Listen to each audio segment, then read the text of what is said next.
aujourd'hui, troisième partie du fouet. Et vous allez être satisfait parce que aujourd'hui, nous allons créer ce que vous voyez en ce moment à l'écran. Le contact entre la chaîne, le fouet, le vampire killer et l'ennemi. Bonjour tout le monde, bienvenue à cette vidéo tutoriel, la 27e, et ici le prof, et ça va me faire plaisir de faire la troisième étape avec vous aujourd'hui. Et comme vous pouvez voir, ça fonctionne quand même assez bien. Ce n'est pas parfait, parce qu'il y a des choses que vous ne voyez pas à l'instant, mais vous allez comprendre durant la fabrication, bien sûr, de l'objet qui va faire en sorte d'avoir une collision avec le fouet et l'ennemi. Mais pour l'instant, tout ce que vous voyez, c'est après. Bien sûr, toute cette procédure que vous allez créer aujourd'hui avec moi. Et je suis certain que vous êtes satisfait, vous dites enfin la vidéo que nous attendions. Il va en avoir quand même une quatrième partie parce que j'ai l'intention de faire le fouet qui va aller vers le haut aussi et des petits ajustements à faire. Bon, chose importante à faire aujourd'hui, bien sûr, c'est de trouver son image de Simon Belmont qui donne un coup de fouet et de la dupliquer. Comme vous voyez en ce moment, je suis déjà à l'intérieur de mon image et tout ce que nous voulons, c'est conserver les trois images qui comportent Simon Belmont en train de donner un coup de fouet. Il y en avait plus, bien sûr, que trois, sauf que, étant donné que c'était une question de duplication, je les ai simplement supprimés pour modifier simplement les trois et après ça dupliquer à nouveau afin de compte les tripler parce que on s'entend que là on a besoin du même nombre de chaînes ou de fouets que le nombre d'animations. Fait que je sais que dans mon animation il y en avait 9, c'est que je vais mettre aussi 9 pour le fouet. La petite transformation que j'ai fait avec le fouet, c'est une petite fonction dans l'image qui me permet de mettre un effet lumineux alentour qui s'appelle glow. Et c'est simplement pour différencier bien sûr l'objet visuel de l'objet physique qui va servir pour faire les collisions. Parce que les deux, quand on va le pratiquer, on va faire des tests, on va les pratiquer en même temps. Très important. Parce que il faut voir visuellement l'objet qui va faire les contacts et visuellement aussi l'animation. Parce que de temps en temps, il y a un décalage entre les deux et il faut faire des petits ajustements. Parce que, je vous le dis, c'est pas parfait. OK? Faut prendre en compte que ce logiciel-là, il y a quelques années, je le connaissais pas du tout. Ce que je vous montre, moi, c'est des choses que moi j'ai appliquées dans mon jeu. OK? C'est que moi, je fais simplement partager avec vous le peu de connaissances que j'ai en rapport à ce logiciel. Et si ça vous satisfait, tant mieux. Et si par hasard vous voulez faire des améliorations, ben tant mieux et peut-être même les partager avec vous.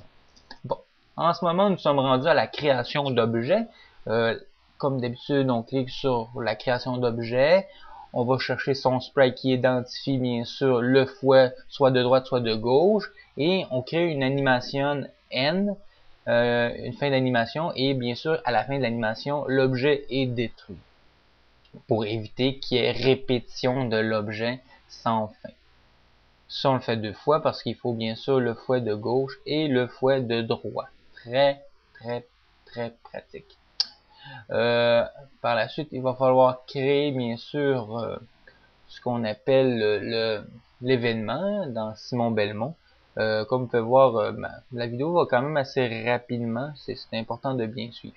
On est là pour quoi, 25 minutes, quasiment 24 minutes. Je me suis amené un café, c'est que prendre une petite gorgée. Bon, c'est que là, on est dans Simon Belmont. Ce qu'il faut faire, c'est ce qu'on avait déjà fait. Si vous observez bien en ce moment, c'est quand on appuie sur Space, c'est l'animation. J'ai fait beaucoup de tests et je me suis rendu compte que je pouvais pas mettre l'apparition de l'objet avec l'animation. Ça fait que ce qui est intéressant dans le logiciel, c'est qu'on peut utiliser aussi l'autre fonction de space. En plus, pas seulement en faisant en sorte d'appuyer sur le bouton, mais il y a deux fonctions qui ont mis. J'essaie de m'expliquer comme il faut là. Il y a la fonction que quand tu appuies, ça fait une fois l'action, et quand il y a la fonction aussi quand tu appuies puis tu laisses ton doigt sur le bouton que ça fait plusieurs fois l'action, ok? Et je me suis rendu compte qu'on pouvait se servir des deux fonctions en même temps. Les deux fonctions, c'est space pareil, l'événement. Sauf que, en place de... Il y en a un que je vais me servir surtout pour l'animation, que j'ai déjà fait, bien sûr, précédemment. Mais l'autre space qu'on peut choisir comme option, ben, je vais m'en servir pour faire l'apparition de l'objet qui est le fouet. Bon. Chose importante, je vais faire des petites erreurs dans la conception. Mais je me suis dit, j'aime mieux mettre les erreurs parce que des fois, vous me posez des questions et c'est parce que moi, mes vidéos, je dis pas qu'elles sont parfaites, mais quand je fais le montage, je m'arrange pour pas vous montrer les erreurs. OK? Bon, comme en ce moment, ce que vous voyez, c'est que j'ai sélectionné la variable de Simon Belmont quand il est à l'arrêt. Ça fait que quand j'appuie sur la barre d'espacement, ça donne un coup de fouet. C'est une erreur. C'est une erreur parce qu'on n'aurait pas besoin de se servir de Simon Belmont qui est à l'arrêt, mais simplement Simon Belmont qui est à l'attaque. Parce que si vous vous souvenez bien, quand Simon Belmont, on parle d'animation, ok? Quand Simon Belmont était à l'arrêt et qu'on disait d'appuyer sur la barre d'espacement, ben ça donnait l'animation donner un coup de fouet. Ben c'est cette animation-là qui devrait servir de variable au lieu d'avoir que ce soit Simon Belmont arrêt. Pourquoi? Parce que Simon Belmont se sert souvent de l'action d'arrêt, mais dans d'autres finalités. Ça fait des fois, en donnant un coup de fouet et en faisant une autre action, Simon Belmont va faire d'autres choses, mais le fouet va continuer d'apparaître. Fait que c'est un problème technique, ça.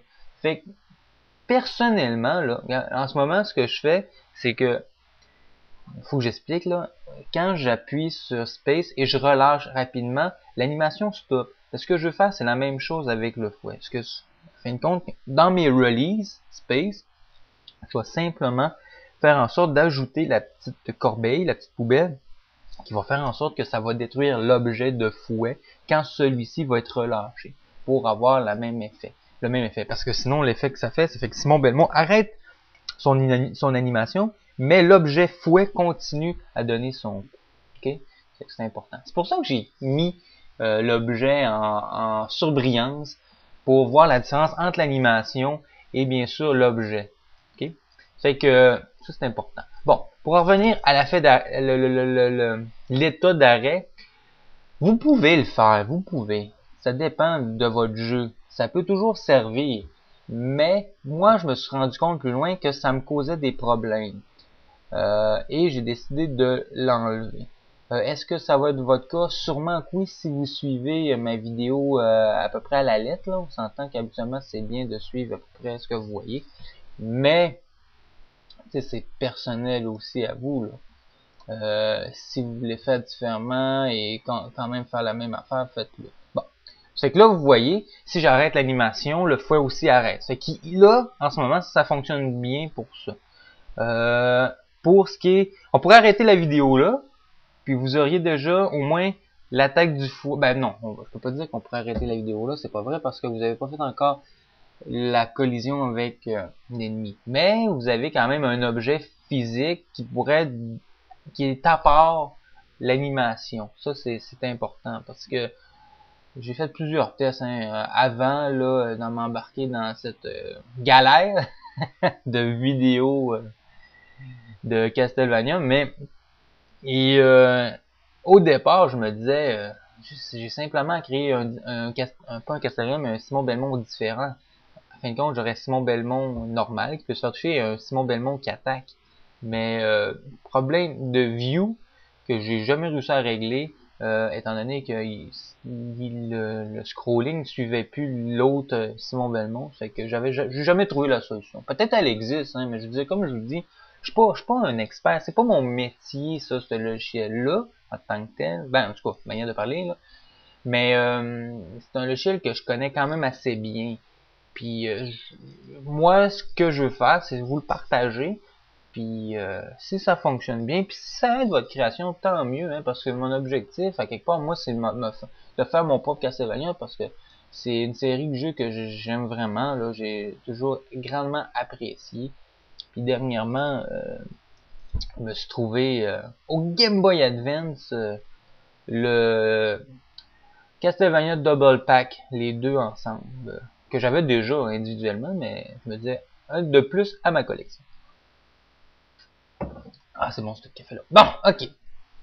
Là, ce que vous voyez, bien sûr, c'est la suite. Ok, on le fait à l'arrêt, maintenant, on le fait accroupi. Est-ce que accroupi il est correct? Oui, accroupi il est correct, vous pouvez le faire accroupi. Ok, il n'y a pas de problème.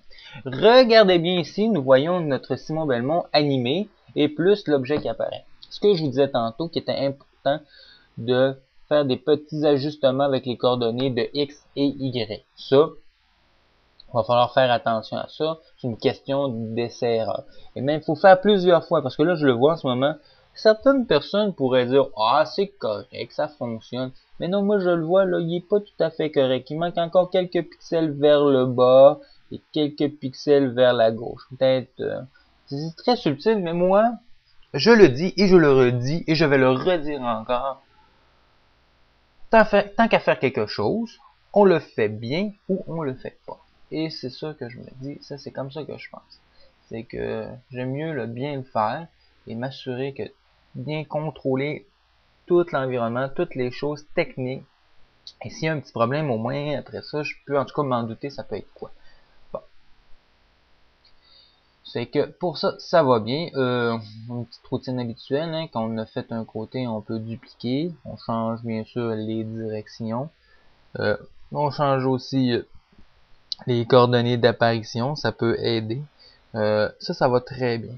Il y en a deux que j'ai pas fait dans cette vidéo-là, que j'aimerais faire, comme coup de fouet. Bien sûr, c'est quand on donne un coup de fouet vers le haut. Je trouve ça très pratique s'il y a un ennemi au-dessus de ta tête. Et l'autre coup de fouet, c'est je sais pas si je vais être capable de le faire, mais je verrai pas pourquoi je serais pas capable. C'est quand Simon Belmont, il marche et il saute. Je veux qu'il donne un coup de fouet en même temps. OK? Bon, là, vous voyez un petit bug, là. Ça, on en reviendra plus tard. OK? Mais c'est des choses qui peuvent arriver. OK? Pas arriver, je veux dire, quand rendu à ce point-là, ça peut arriver. Mais, plus tard, on va en reparler. Parce que je voulais vous montrer des petits problèmes techniques. Parce que des fois, il y a des questions qu'on me pose. C'est pas parce que je veux pas y répondre, ou c'est pas parce que je peux pas y répondre.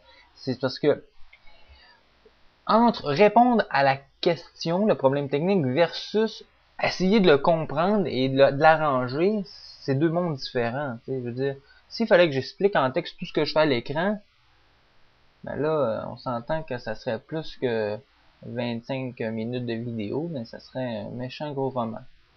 Fait que c'est pour ça, en texte puis en image, c'est différent. Fait que c'est pour ça que je le fais en image, je le fais en vidéo. Mais des fois, je suis capable de répondre pareil à des petits problèmes techniques. Bon, aussi, il y a en marche, oui, il y a l'arrêt, il y a accroupi, là, on va faire à la marche. À la marche, bien sûr, c'est le même principe qu'avant, tu sais, je veux dire, quand l'animation, en tout cas, l'animation, si vous vous en rappelez bien, on faisait arrêter l'animation, il n'y a pas de problème pour ça.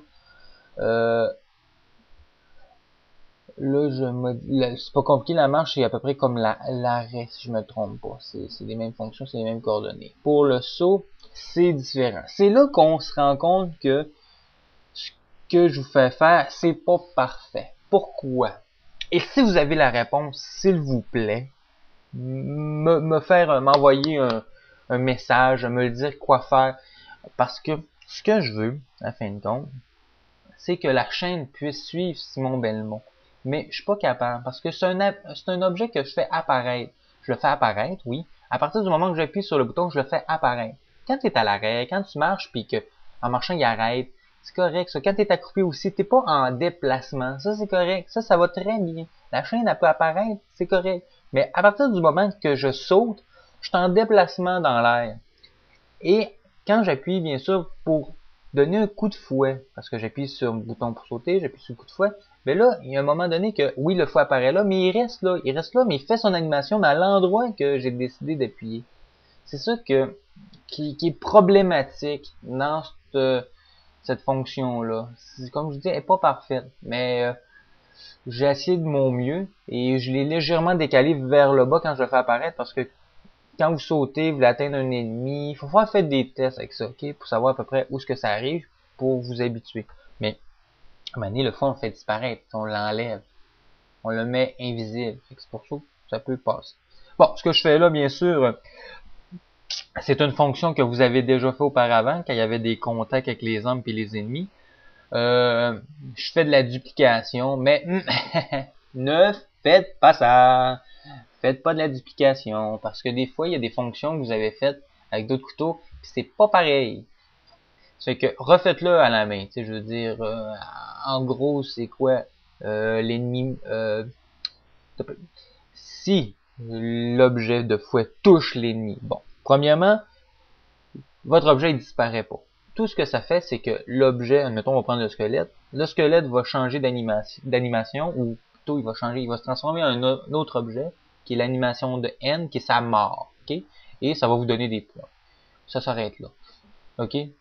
Fait que compliquez-vous pas la vie, commencez pas à faire des copier-coller, faites-le à la main, là, parce que des fois, ça m'a créé des petits problèmes, ça.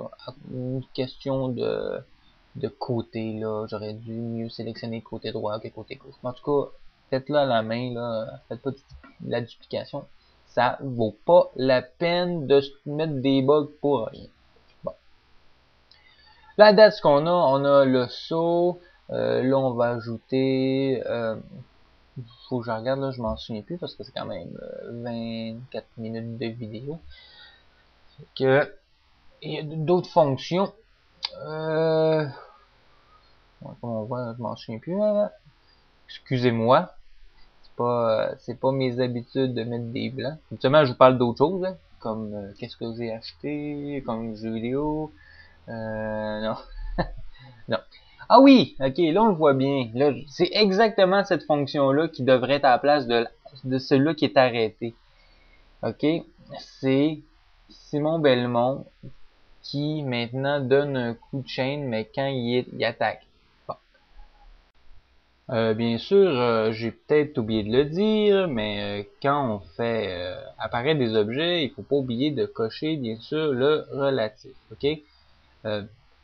Bien sûr, là, j'avais oublié de sélectionner l'objet. On sélectionne l'objet.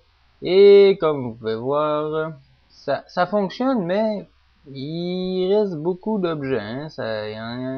Il y en a plein.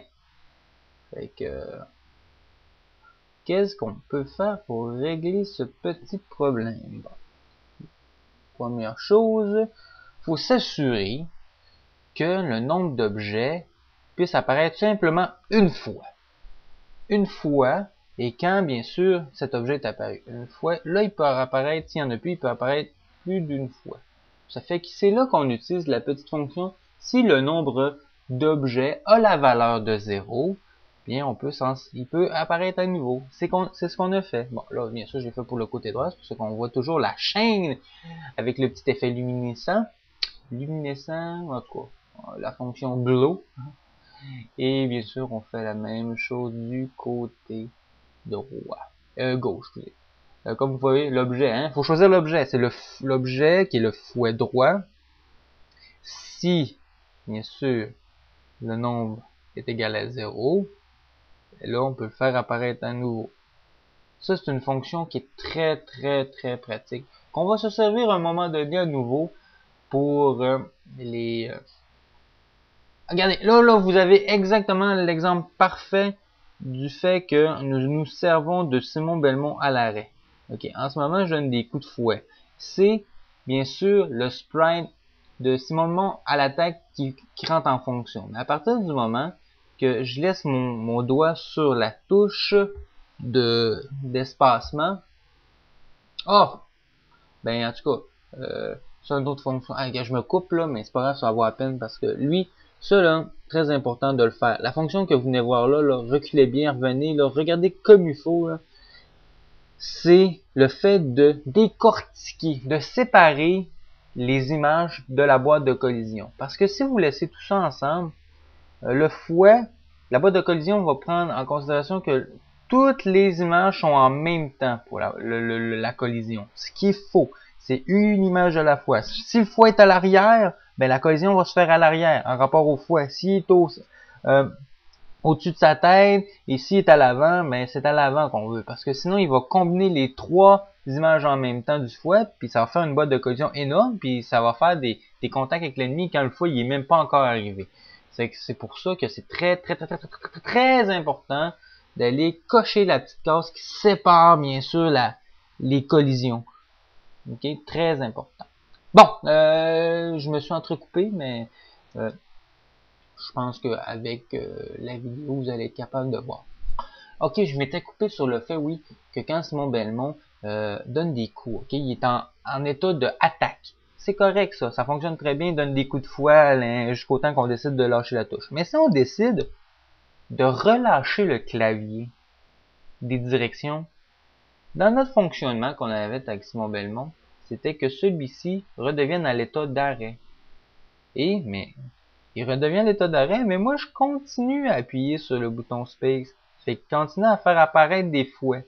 C'est pour ça que cette fonction-là, enlevez-moi ça. Faites-moi sauter ça. Ça cause du trouble d'avoir Simon Belmont à l'arrêt. Vraiment là, juste du trouble. Faut l'enlever. Ok? C'est pas une blague. Allez, enlevez-moi ça. Bon. Parce que vraiment là, à un moment donné, t'as l'air d'un char blindé là. Oh, petite erreur, hein. Des fois, quand on fait de la duplication, ce qui arrive, c'est que l'objet apparaît dans l'autre sens. Ben, dans l'autre sens, je veux dire, étant donné qu'on fait de la duplication, puis on a oublié de changer l'objet du bon côté, ça fait que le release marche plus, ça fait qu'il y a plein d'objets qui apparaissent. Vraiment, je pense qu'à date, vous en êtes rendu compte, si vous êtes rendu à cette 27e capsule-là, vous dire que c'est quand même beaucoup de travail, là, mais à quelque part, quel bon sentiment de réussite après qu'on a réussi ça, hein? C'est que, moi, là, personnellement, quand je vais avoir fini ce jeu-là, j'espère avoir la chance de vous faire essayer, mais j'ai quand même un petit fantasme, si je peux dire. Ce serait que, sûrement que vous connaissez, là, parce qu'on s'entend que y a beaucoup de Français qui m'écoutent. Ce serait que le Hooper puisse prendre mon jeu, puis le commenter, puis le massacrer, hein, on s'entend. On s'entend que dans son cas, je pense que mon jeu passerait peut-être un mauvais quart d'heure, mais peu importe, ça serait vraiment le paroxysme de mon jeu, vraiment le faire commenter par le Hooper, parce qu'il l'avait déjà fait, avec un Zelda, si je me souviens bien, il avait quand même bien critiqué, à part le déplacement, parce que tu pouvais pas aller en diagonale, qui était vraiment un gros problème technique. Puis j'avoue que quand le gameplay est moins bon, ben le jeu il subit le reste, hein. Je veux dire, même si t'as le bonne idée au monde, le gameplay est important.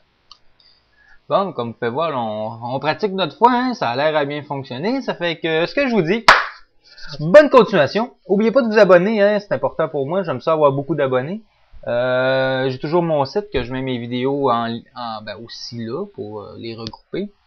Et si vous voulez m'écrire, pas de problème. Et le prof vous dit à la prochaine vidéo. Et j'espère que vous allez, bien sûr, pas vous péter la tête sur l'écran, là, mais comprendre cette vidéo-là parce que il y avait beaucoup de stuff. Ça fait que je vous dis au revoir et à la prochaine vidéo.